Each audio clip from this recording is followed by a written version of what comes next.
Imaginez vous réveiller un jour et réaliser que tout ce que vous pensiez savoir sur la vie, vos objectifs, vos difficultés, votre quête de bonheur, n'était qu'une fraction de la vérité. Imaginez découvrir que la majeure partie de ce que la société nous enseigne sur le succès, l'épanouissement et le but est une illusion, un mirage qui nous fait fonctionner en rond, toujours en chassant, mais en n'arrivant jamais. Et si je vous disais qu'il y avait un homme qui a vraiment compris la vie? Un penseur qui a vu au-delà des distractions, des peurs et du bruit sans fin qui nulle nos esprits. Un homme dont la compréhension de l'existence était si profonde que ses découvertes continuent de transformer des vies encore aujourd'hui. Il a découvert quelque chose que beaucoup passent toute leur vie à rechercher. Et dans ce voyage, vous êtes sur le point de le découvrir aussi. Mais avant de dévoiler son identité, j'ai besoin que vous réfléchissiez à quelque chose. Avez-vous déjà senti que peu importe combien vous parvenez, combien vous acquérez ou combien vous vivez, quelque chose semble toujours manquer? Peu importe à quel point vous essayez, le véritable épanouissement reste juste hors de portée? Si vous l'avez, vous n'êtes pas seul. Ce sentiment calme et inébranlable d'incomplétude est l'un des plus grands paradoxes de l'existence humaine. Pourquoi cela se produit-il? Pourquoi les gens qui semblent tout avoir, les sauts, la reconnaissance, l'influence, se trouvent souvent perdus, à la recherche de quelque chose de plus? La réponse réside dans un malentendu fondamental de la vie elle-même. La plupart des gens opèrent sous l'illusion que le bonheur, le succès et le sens sont des choses à poursuivre comme s'il s'agissait de destinations lointaines. Mais que se passe-t-il si cette idée est complètement fausse, et si le vrai épanouissement ne vient pas de chasser quelque chose en dehors de vous, mais de quelque chose de beaucoup plus profond, quelque chose qui était toujours en vous? C'est exactement ce que l'homme qui a compris la vie comprenait. Ces idées ont révélé quelque chose de révolutionnaire. La clé de la vie ne concerne pas ce que vous obtenez, mais sur la façon dont vous voyez. Il a découvert que la plupart des gens ne souffrent pas parce que la vie est cruelle, mais parce qu'ils le perçoivent d'une manière qui les piège dans des cycles d'insatisfaction sans fin. Le problème n'est pas la vie elle-même, mais comment nous l'interprétons. Et une fois que vous allez changer votre point de vue, tout le reste change avec lui. Mais avant d'explorer ces révélations les plus puissantes, nous devons comprendre les illusions de base qui gardent les gens coincés. La première, et peut-être la plus dommageable de ces illusions, est l'idée que la souffrance est quelque chose à éviter. La société nous enseigne que le bonheur est le but, et que la douleur est un signe d'échec, mais c'est l'une des plus grandes idées fausses de l'histoire humaine. Pensez-y, chaque individu vraiment génial, chaque figure historique qui a laissé un impact durable, a enduré d'immenses luttes. Les personnes les plus fortes, les plus sages et les plus accomplies de l'histoire n'étaient pas celles qui ont évité la souffrance, mais ceux qui l'ont embrassée, en ont appris et l'ont transformée en force. Des philosophes anciens aux psychologues modernes, le modèle est clair, la croissance passe par l'adversité, pas par le confort. Pourtant, la plupart des gens passent leur vie à courir de l'inconfort, engourdissant leur douleur et évitant les défis. Ils croient que s'ils peuvent simplement éliminer la souffrance de leur vie, ils seront enfin heureux. Mais cet état d'esprit est exactement ce qui les maintient piégés, car en essayant d'échapper à la douleur, ils échappent également à la croissance. Ils se refusent les expériences mêmes qui pourraient les façonner en quelque chose de plus grand. L'homme qui a compris la vie l'a profondément compris. Il a vu que la souffrance n'était pas un obstacle au bonheur, c'est la chose même qui a rendu la vie significative. Il a réalisé que la douleur n'est pas l'ennemi, mais un enseignant, nous guidant vers nos plus grandes transformations. Il a compris quelque chose que peu osent accepter. Le but de la vie n'est pas d'éviter la souffrance, mais de l'utiliser. Maintenant, prenez un moment pour réfléchir à votre propre vie. Réfléchissez aux plus grands défis que vous avez rencontrés, aux fois où vous vous êtes senti perdu, brisé ou vaincu. Et si au lieu de voir ces moments comme des échecs, vous les voyez comme des leçons? Et si toutes les difficultés que vous avez endurées vous formaient réellement en la personne que vous étiez censé devenir? C'est le changement de perspective qui a tout changé pour l'homme que nous allons découvrir. Il n'a pas résulté des difficultés de la vie, il les a embrassées. Il a utilisé la souffrance comme un outil pour aiguiser son esprit, renforcer sa volonté et approfondir sa compréhension de l'existence. Alors que d'autres cherchaient à échapper à la douleur, il s'y pencha, sachant qu'à l'intérieur de la souffrance se trouvait la plus grande sagesse de tous. Mais qui était-il? Et qu'est-ce qu'il a découvert exactement qui lui a permis de maîtriser la vie d'une manière que peu de gens ont jamais eue? Ces idées n'étaient pas basées uniquement sur la philosophie abstraite. Ils étaient pratiques, testés, éprouvés. Ces enseignements tiennent le pouvoir de révolutionner la façon dont vous voyez votre propre vie, et dans la prochaine partie, nous plongerons plus profondément dans son esprit, en découvrant les vérités qui pourraient vous libérer. Restez avec moi, car ce qui vient ensuite peut changer votre façon de voir le monde pour toujours. Imaginez un instant debout au bord d'un vaste océan qui s'étend au-delà de ce que vos yeux peuvent voir. La plupart des gens vivent leur vie en regardant les vagues, fascinés par leurs mouvements, ne réalisant jamais que sous la surface se trouve un monde entier qu'ils n'ont jamais exploré. L'homme qui a compris la vie était différent. Il a plongé dans les profondeurs, sans peur de ce qu'il pourrait trouver. Et ce faisant, il a découvert quelque chose que la plupart ne verront jamais. Alors, qui était cet homme? Qu'est-ce qu'il a découvert qui l'a distingué de tous les autres? Son nom était Viktor Frankl, psychiatre, neurologue et survivant de l'Holocauste. Mais plus que cela, c'était un homme qui, face à une souffrance inimaginable, a découvert le secret pour vivre une vie de vraie signification. Ces idées ne sont pas venues de la théorie seule. Ils ont été forgés dans les incendies de l'un des chapitres les plus sombres de l'histoire. Frankl a été emprisonné dans des camps de concentration nazis, où il a perdu sa famille, sa maison et tout ce qu'il tenait autrefois. Il a été témoin de première main des profondeurs de la cruauté et du désespoir humain. Pourtant, au milieu d'une souffrance inimaginable, il a découvert quelque chose que la plupart des gens ne font jamais, que même dans les pires circonstances, la vie peut toujours avoir un sens, et que le sens est la clé de tout. Il a observé que les prisonniers qui ont survécu le plus longtemps n'étaient pas nécessairement les plus forts ou les plus sains. Au lieu de cela, ce sont eux qui avaient trouvé une raison plus profonde de continuer. Quelque chose au-delà d'eux-mêmes, quelque chose qui a donné leur objectif de souffrance. Pour certains, c'était l'espoir de revoir un être cher. Pour d'autres, c'était une œuvre inachevée, un rêve ou une mission qui n'avait pas encore terminé. Cette réalisation l'a conduit à l'une des idées les plus profondes de la psychologie moderne, que les êtres humains peuvent supporter presque n'importe quoi, tant qu'ils ont une raison de vivre. Il a appelé ce principe de logothérapie, l'idée que notre principale volonté dans la vie n'est pas le plaisir, comme Freud l'a suggéré, ni le pouvoir, comme l'a fait valoir Adler, mais le sens. Pensez-y un instant. La plupart des gens passent leur vie à poursuivre le bonheur, croyant que s'ils atteignent simplement le prochain jalon, ils se sentiront enfin épanouis. Mais le bonheur est éphémère, cela va et vient comme le vent. Le sens, cependant, est quelque chose de plus profond, quelque chose qui perdure même face à la souffrance. Les découvertes de Frankl ne sont pas seulement des idées philosophiques, ce sont des vérités pratiques qui peuvent transformer votre vie. Alors laissez-moi vous demander, quelle est votre raison de vous lever le matin? Quel est le but le plus profond qui vous motive? Si vous n'avez pas encore de réponse, ne vous inquiétez pas. La vérité est que la plupart des gens ne se sont jamais arrêtés pour se poser cette question. Ils sont trop occupés à suivre les scripts qui leur ont été remis par la société. Procurez-vous un emploi, gagnez de l'argent, cherchez du réconfort, sans jamais se demander si ces choses apportent vraiment un sens à leur vie. Mais le message de Frankl est clair: si vous voulez vraiment vivre, vous devez trouver pourquoi, votre raison, votre objectif. Et voici la partie la plus puissante. Le sens n'est pas quelque chose que vous trouverez là-bas dans le monde. C'est quelque chose que vous créez à partir de l'intérieur. Maintenant, vous pensez peut-être, comment puis-je trouver mon but? Frankl croyait que le sens provient de 3 sources clés. Premièrement, par le travail, en vous consacrant à une cause, une mission ou une entreprise créative qui est plus grande que vous, ce qui contribue au monde d'une manière que vous ne pouvez que vous. Deuxièmement, par amour, pas juste l'amour romantique, mais des liens profonds avec les autres. Les personnes dont nous nous soucions donnent à notre vie un sens d'une manière que rien d'autre ne peut. Et troisièmement, par la souffrance, en transformant la douleur en croissance, en lutte en sagesse et en difficulté en force. La plupart des gens voient la souffrance comme une malédiction, quelque chose à éviter à tout prix. Mais Frankl l'a vu différemment. Il croyait que la souffrance, lorsqu'elle est approchée avec la bonne mentalité, peut devenir une source de sens. Si nous pouvons trouver un pourquoi dans nos souffrances, même nos moments les plus sombres peuvent servir à un objectif plus élevé. Alors je vous demande, à quel défi avez-vous rencontré dans votre vie? Quelle douleur avez-vous endurée? Et plus important encore, comment pouvez-vous transformer cette souffrance en quelque chose de significatif? Les découvertes de Frankl nous apprennent que nous ne sommes pas victimes de notre situation. Peu importe ce qui nous arrive, nous avons toujours le pouvoir de choisir comment nous réagissons.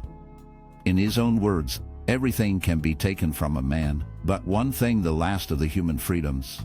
To choose one's attitude in any given set of circumstances, to choose one's own way.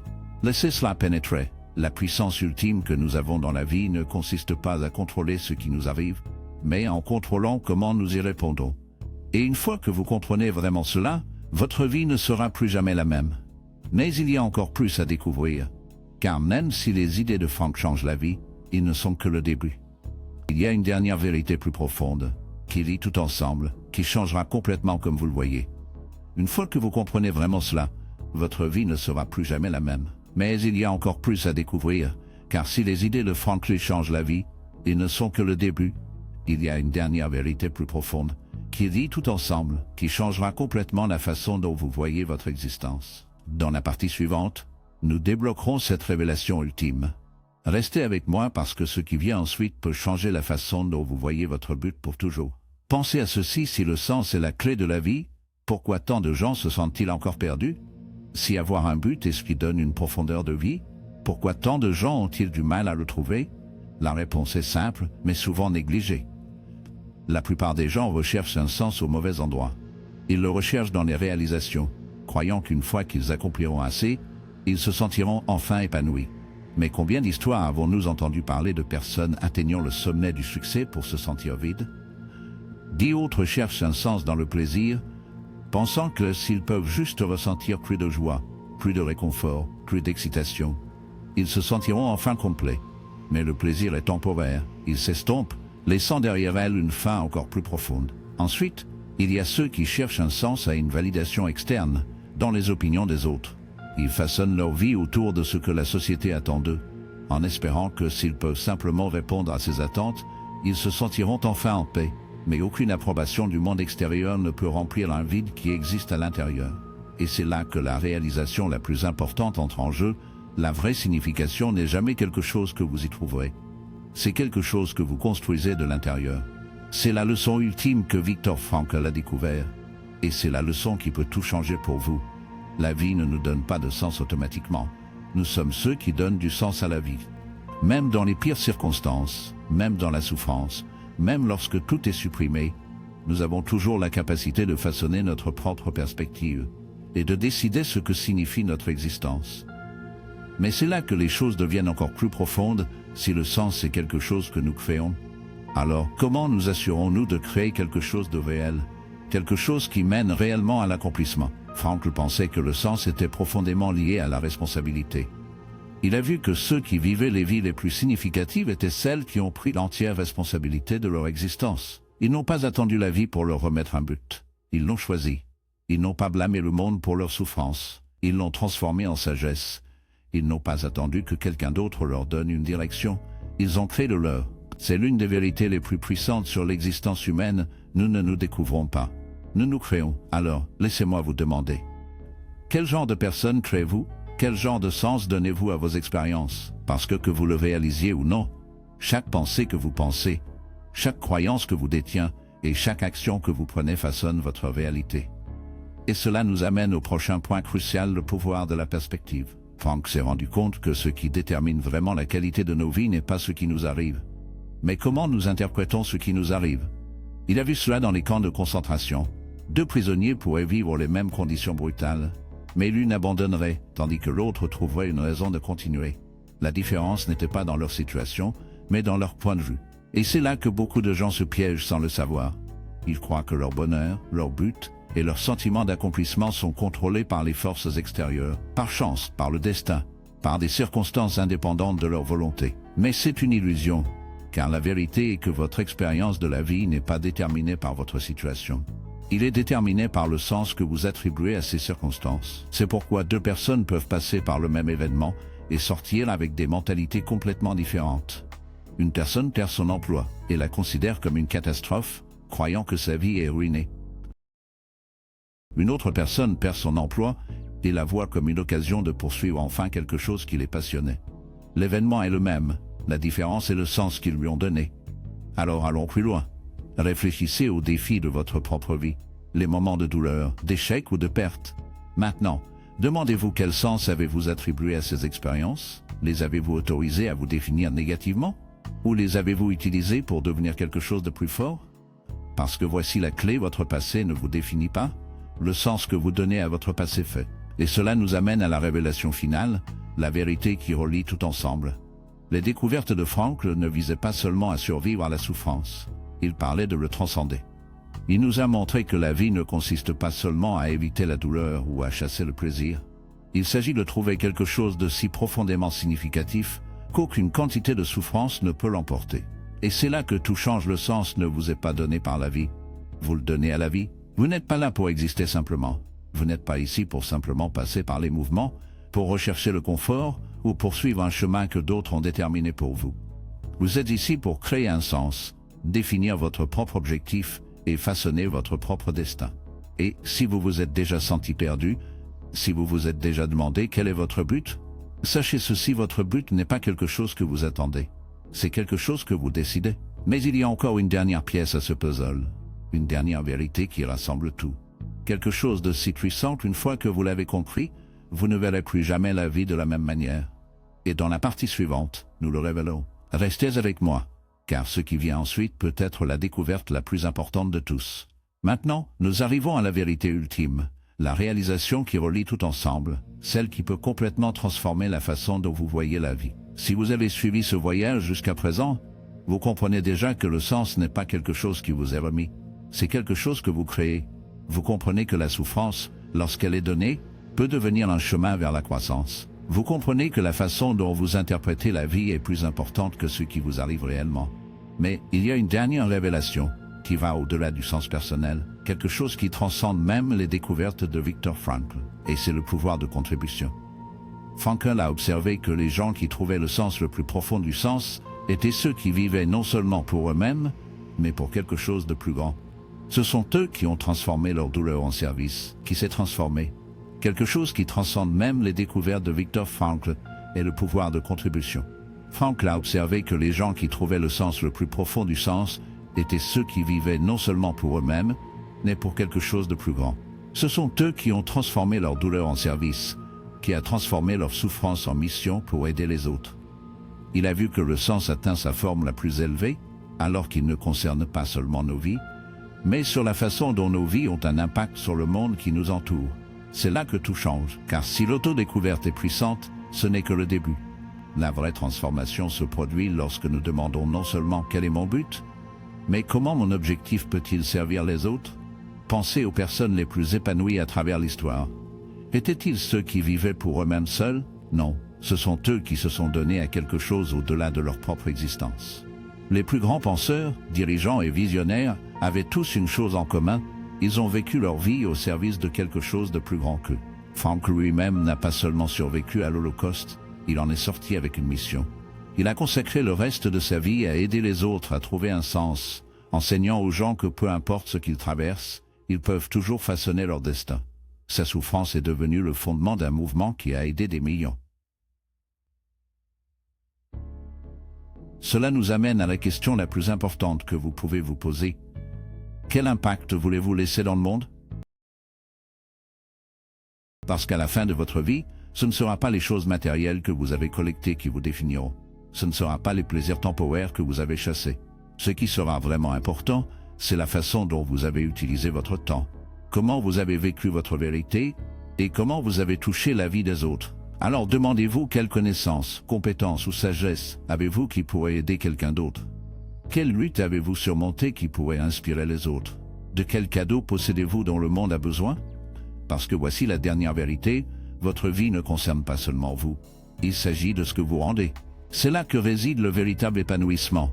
Pas dans la poursuite sans fin du bonheur, non pas en échappant à la souffrance, mais en utilisant vos expériences pour créer quelque chose de significatif pour les autres. Ceci est l'héritage de Viktor Frankl.